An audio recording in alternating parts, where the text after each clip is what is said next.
Welcome to focus TV news.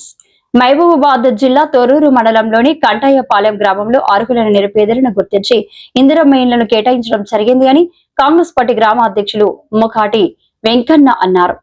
వారు మాట్లాడుతూ గ్రామానికి 22 ఇందిరమ్మ ఇండ్లు మంజూరు అవగా ఆ ఇండ్లను అర్హులైన నిరుపేదలను స్థానిక MLA Yashaswini Reddy, party in charge Jhansi Reddy, Indiramma committee సభ్యులు అధికారుల ఆదేశాల అనుసారమే నిరుపేదలకు గుర్తించి ఇందిరమ్మ ఇళ్లను కేటాయించడం జరిగిందని, ఇందులో ఎలాంటి అవినీతికి అక్రమాలకు అవకాశాలు లేకుండా నిజమైన లబ్ధిదారులను ఎంపిక చేసి ఇవ్వడం జరిగిందన్నారు.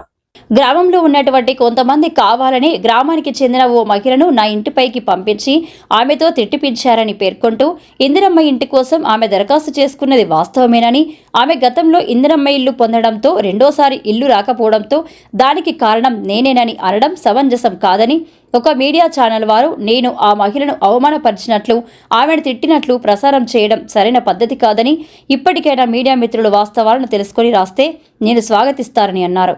లేనిపోని రాతలు రాస్తే అది ఎవరికి కూడా మంచిది కాదని సూచించారు. ఈ కార్యక్రమంలో కాంగ్రెస్ గ్రామ పార్టీ నాయకులు తదితరులు పాల్గొన్నారు. కాంగ్రెస్ పార్టీ తోటి సాధ్యం. పేద ప్రజల సంక్షేమం కాంగ్రెస్ పార్టీ తోటి సాధ్యం. పేద ప్రజల సంక్షేమం కాంగ్రెస్ పార్టీ తోటి సాధ్యం. గారి నాయకత్వం, ఎమ్మెల్యే యశస్వి రెడ్డి గారి నాయకత్వం, ఎమ్మెల్యే యశస్వి రెడ్డి గారి నాయకత్వం, ఝాన్సీ రెడ్డి గారి నాయకత్వం, రేవంత్ రెడ్డి గారి నాయకత్వం. కంటయ్యపాలెం గ్రామ పార్టీ అధ్యక్షుడు నా పేరు మొకాటి వెంకన్న. ఇక్కడ ఈ విలేజ్లో మాకు ఇందిరమ్మ ఇండ్లు దాదాపుగా మాకు 33 ఇండ్లు శాంక్షన్ వచ్చినాయి. దాంట్లో ఈ సర్వే జరిగింది. దాంట్లో లబ్ధిదారుల ఎంపిక కూడా కొంతమంది జరిగింది. దాంట్లో అనర్హులను కొంతమందిని పక్కకు పెట్టడం కూడా జరిగింది. అన్ని విలేజ్ల కన్నా మా విలేజ్కి మేడం గారి దయతోని, ఝాన్సీ రెడ్డి గారు, యశస్వి రెడ్డి గారి దయతోని మా విలేజ్లో ఈ తొర్రూరు మండలంలో ఎక్కువ ఇండ్లు వచ్చింది మా విలేజే. దాంట్లో మాకు 24 ఇండ్లు వచ్చినాయి. అయితే ఈరోజు జరిగిన ఇది ఇండ్ల లబ్ధిదారుల దాంట్లో ఒక అనర్హురాలు, అంటే ఆమెకు L3లో ఉంది శ్రీదేవి అనే వ్యక్తి. ఆమె నాకు అంతకుముందు నుంచి నా ఇల్లు అని మమ్మల్ని అడగడం జరుగుతుంది. మీకు బయట టీఆర్ఎస్ పార్టీకి సంబంధించిన వాళ్ళ నాయకులు నా మీదకి తోలి బదనాం చేయాలని వాళ్ళు ఆ ఉద్దేశంగా ఆమెను నా మీదకి పంపించారు. ఆమెను పొద్దున నేను ప్రత్యేక సాక్షులు 5-6-7 మంది ఉన్నారు. వాళ్ళు కూడా ఇప్పుడు మీతో మాట్లాడతారు. వాళ్ళ ముందే నేను ఏమన్నా అంటే, అమ్మ నీ ఇల్లు రాదు, నువ్వు L3లో ఉన్నావు, అంటే నీకు ఇంతకుముందు బిల్లు వచ్చినట్టుగా ఉన్నది, నువ్వు అనవసరంగా లొల్లి పెట్టకంటే గవర్నమెంట్ పాడుగా తిట్టింది. తిడితే అట్లా కూడా మేము బయటికి పోను, సపరేట్గా అమ్మ ఎందుకు కొడతాను అని అన్న. దాన్ని సపరేట్గా నేను ఊకున్నా. తర్వాత ఈ టీఆర్ఎస్ పార్టీ వాళ్ళు, టీ న్యూస్ అనుకుంటే వాళ్ళ నిజం తెలుసా తెలియకనో వాని కళ్ళు ఉన్నాయో లేవో నాకు తెలియదు. అనవసరమైన న్యూస్ను వాడు నేను మాట్లాడినట్టయినా చూపెట్టాలి, లేకపోతే ఊళ్ళోకి వచ్చి ఎంక్వైరీ చేసి పలానా ఇంకా నెట్లాడినట్టు తెలుసుకోవాలి.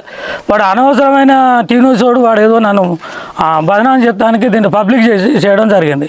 ఇంట్లో కొంతమంది టీఆర్ఎస్ పార్టీ విలేజ్లో ఉండవలసిన నాయకులు కొంతమంది ఇదే అదునుగా చూసుకొని దీన్ని కొంచెం వాడుకొని హైలైట్ చేస్తారు. దీని విషయంలో లబ్ధిదారులు కూడా ఉన్నారు, విలేజెస్లు అందరూ ఉన్నారు, ఇక్కడ సాక్షులు ఉన్నారు. వాళ్ళతో మాట్లాడండి. మీరు తప్పుగా కనుక నేను ఏదైతే మాట్లాడితే దానికి ఏ శిక్ష కన్నా నేను రెడీ. డబ్బులు అనేది కనుక నేను కనుక మాట్లాడినా, ఇంకా విలేజ్లో ఉన్న లబ్ధిదారులను ఏ ఒక్కరిని టచ్ చేసినా, ఎంకన్నా అడిగిండని అని చెప్తే ఏ శిక్షకైనా నేను బాధ్యుని. ఏదో అడగోలుగా న్యూస్ ఇచ్చి ఈ టీ న్యూస్ అనేది లెక్కలో లేదు. టీ న్యూస్ని ఎవడు కూడా దేక్తలేడు. టీ న్యూస్ కడపత్రంతో సమానం. టీ న్యూస్తో చేసే వాళ్ళ వ్యక్తులు ఎవడైతే ఉన్నాడో ఇంకోసారి గుర్తుపట్టి నిజాలు తెలుసుకోవాలి. ఆయన ఏం అడగలేదు, డబ్బులు అడగలేదు, అసలు ఏమనలేదు. ఇది ఒక్కటి మాట, ఇల్లు రాలేదు అమ్మాయి, ఇంతకుముందు నీకు వెనక రోజు పెడతా పో అని ఆయన అన్నాడు. అంతటితోటి ఆమె అడిపోయింది, ఆ ఊరుకుంటుంది పడిపోయింది. ఇది కావాలనే ఊళ్ళో వాళ్ళందరూ చెప్తా అంటే ఆమె కావాలనే ఇదంతా చేస్తుంది వ్యక్తిగతంగా. పొద్దునే నేను అన్నయ్య కాడికి వచ్చాను. వచ్చినాక అన్నయ్య అడిగినా కదా, అన్నయ్య ముగ్గు ఎప్పుడు వేస్తారు అన్నయ్య అంటే, పోస్తామమ్మా మీరు ఆఫ్ చేసుకోరు అని చెప్పారు మాకు. చెప్పినాక సరే అని నేను వెళ్తుంటే గుర్గిల శ్రీదేవి అనే ఆమె ఇక్కడికి వచ్చింది. ఆమె వచ్చినాక అన్నయ్యని ఇట్లా నాకు ఇల్లు రాలేదు కదా అంటే, అన్నయ్య అన్నాడు కదా మీకు రెండో మళ్ళీ విడుదల అవుతుంది కదా, అప్పుడు మీకు పెట్టిస్తామమ్మా, మీ పేరు రాలేదని చెప్పింది అన్నయ్య. అయితే అన్నయ్య అన్నాక అన్నది కదా, ఇగో నాకు ఇన్ని రోజుల కంచి మేము తిరుగుతాం కదా, మా పేరు ఎందుకు రావట్లేదు అని అంటే, మీకు రెండోసారికి విడుదల చేస్తామమ్మా అంటే, అనేసరికి అన్నయ్య నువ్వు సపరేట్గా బొమ్మ ఎందుకంటే వాళ్ళకి ఘోరంగా తిట్టింది అన్నయ్యని కూడా మాటలు అనుకుంటూ పోయింది. ఆమె అక్కడి నుంచి తిట్టుకుంటూనే వచ్చింది, ఇక్కడి నుంచి మళ్ళీ తిట్టుకుంటూనే పోయింది అన్నయ్య. తీసుకుంటూ పోయింది. అన్నయ్య అయితే ఎవరి దగ్గర రూపాయి అడగలేదు. మా పేదల గురించి మాత్రం అన్నయ్య చాలా వరకు సాయం చేస్తాడు. అన్నయ్య గురించి ఇట్లాంటివి చెప్పడం అంటే అసలు ఆమెకి పద్ధతి కాదు. ఇది మాకైతే అన్నయ్య చాలా వరకు ఆదుకున్నాడు. మమ్మల్ని రూపాయి కాదు అడగలేదు, ఏం అడగలేదు. మమ్మల్ని అయితే ఒక ఇంటి ఆడపిల్లల లెక్క చూసుకుంటారు అన్నయ్య. అసలు అన్నయ్య దగ్గర డబ్బులు అడిగినట్టే ఆ శ్రీదేవి తప్పు ఇట్లా చెప్పడం కావాలని చేస్తుంది ఇదంతా. ఇంకా నా ఇంటి పక్కన బట్టి పని చేస్తా అంటే ఆమె బాగా ఘోరంగా తిట్టుకుంటూ పోయింది. అయితే 50,000 మేము ఇస్తాం, మీరు మాకు ఇల్లు పెట్టమంటే ఏం మాట్లాడుతానమ్మా, నువ్వు బయటికి వెళ్ళేసి మాట్లాడు, తర్వాత ఉంటే ఏదన్నా మాట్లాడదామమ్మా అని ఎంకన్న అన్నాడు. ఇదంతా వాళ్ళు ఎవ్వలో బయటికి రావాలి. కాకపోతే ఎంకన్న నిలదీసి ఎంకన్న ఎవ్వల కాడ 50,000 తీసుకున్నాడు, ఎవ్వల కాడ 10 తీసుకున్నాడు, ఎంకన్న మేము నిలదీస్తాం, మేము బాధట్లా గుంజుతాం, నువ్వు ఎందుకు తీసుకున్నావు అని మేము నిలదీసి అడుగుతాం. కానీ ఆ శ్రీదేవిని ఎవరు పంపించారో ఇక్కడికి రమ్మనండి, సరేనా? శ్రీదేవి ఇక్కడికి కాదు, తొర్రూరుకి అక్కడికి పోదాం లేకుంటే ఇక్కడికి సెంటర్కి వద్దాం రమ్మనండి. ఇక అర్థం కాదు, వాళ్ళు కావాలనే సార్ ఇది వాళ్ళని చేస్తారు. ఆమెకు రెండోసారి మళ్ళీ ఎట్లా వస్తుంది సార్? ఫస్ట్ వచ్చిందిగా బిల్లు, మళ్ళీ రెండోసారి ఎట్లా వస్తుంది? కాకపోతే ఆమె లేనిది పేదది, తర్వాత బిల్లులో చూస్తామా, సెకండ్ విడతలో చూస్తామా, మరి అంత మాటలు ఎందుకు ఆమెకు? వాడు వీడు అన్న ఆమె పద్ధతేనా? అసలు మేడని కూడా తిట్టుడు ఆమెకు ఎంతవరకు కరెక్టు? మేడం ఏమన్నా తప్పు చేసిందా, లేకుంటే ఎంకన్నా తప్పు చేసిండా? మాట్లాడమని దోలినైనా రమ్మని ఫస్ట్. ఆయనకు కావాలన్నా ఆమెకు కావాలన్నా ఇల్లు, అది మాట్లాడదాం. టీఆర్ఎస్ పార్టీ అయినా రమ్మని ఇడికి. నాకు తెలుసు, నీకు నేను ఇల్లు పెడతా, నన్ను దృష్టిలో పెట్టుకో. కానీ అనవసరంగా మాత్రం ఇప్పుడు నువ్వు చర్చ పెట్టుకోకు, నువ్వు ఎక్కువ దీని గురించి ఏం మాట్లాడకు. నీకు ఇప్పుడు రాదు, ఆన్లైన్లో సెలక్షన్ అయిపోయినాయి, ఇప్పుడు రాదమ్మా అని పదే కూడా అన్నాడు. అంటే కూడా వినిపించుకోకుండా ఇక సపరేట్గా పోవనగానే ఆమె తిరిగి వెళ్ళిపోయింది. ఇక డబ్బుల విషయం అంటే ఇప్పుడు నేను అనకపోయినా, డబ్బుల విషయంలో అయితే ఏం మాట్లాడలేదు.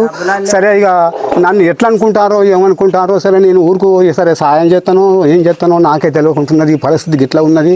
ఇక అయినోళ్ళు కానోళ్ళు అందరూ నా మీద అబండాలు పెడతారు. నేను తట్టుకోలేను ఈ పరిస్థితులలో.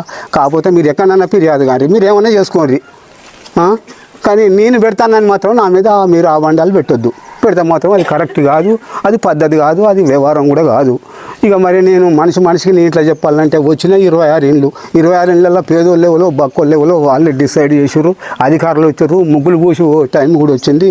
దాని విషయంలో మాత్రం మీరు నన్ను అడిగేది లేదు. ఖచ్చితంగా ఈ విషయంలో మాత్రం నేను 2వ విడతలో నిన్ను దృష్టిలో పెట్టుకుంటా, తప్పకుండా నీకు నేను ఇల్లు పెట్టిస్తా అని చెప్పి పదే అన్నాడు. ఇంకా మీద ఏదైతే దుష్ప్రచారం చేస్తుందో ఈరోజు BRS party social media coordinator, మండల కోఆర్డినేటర్ కావాలని ఆమెను ఇక్కడికి పంపించి ఆమెతోటి ఈ వెంకన్నను తిట్టిపించి పైగా నన్నే తిట్టిందని ఒక వీడియో క్రియేట్ చేసి దాన్ని గ్రూపులలో పెట్టడము. ప్రజలు ఎప్పుడో విస్మరించిళ్ళు, దాన్ని మొత్తానికే పాతాళానికి తొక్కేసిండ్రు.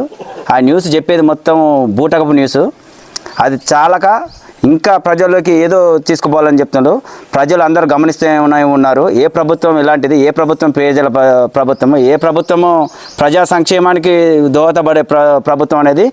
మీరు ఎన్ని న్యూస్లు చేసినా, మీరు ఎన్ని కామెంట్లు చేసినా ప్రజల దృష్టిలోకి ఎప్పుడో వెళ్ళిపోయింది కాంగ్రెస్ పార్టీ ఎంత మంచిది అనేది.